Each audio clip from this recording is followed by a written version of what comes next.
Oui, il faut utiliser tout ce qui existe.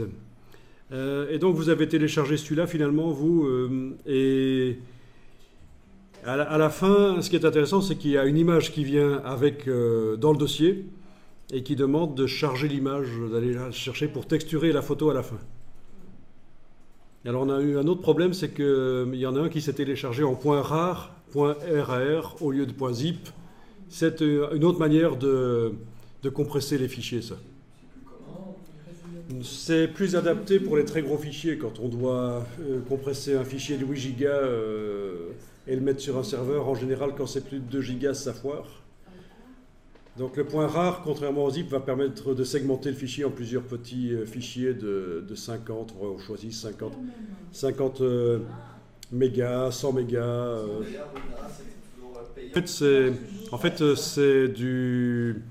c'est open source en fait, hein, parce que sur le Mac j'ai un dézipper rare, gratuit. Ça n'est pas intégré d'office. Hein. Non, mais je me souviens, c'était un truc que je téléchargeais, il y avait toujours l'option payante.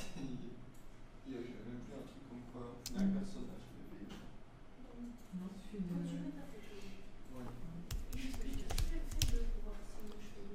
Parce qu'on reçoit parfois des fichiers rares, alors... Ah voilà, c'est Simply Rare, pas Simple Rare. Ça c'est une application, il y en a plein d'autres, hein, une application gratuite pour décompresser les fichiers .rar sur un Mac. Sinon vous avez vu que 7zip en effet sur le PC ça le fait.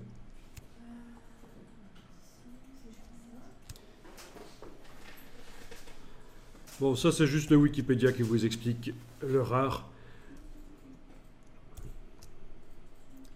Et l'origine du nom, voilà.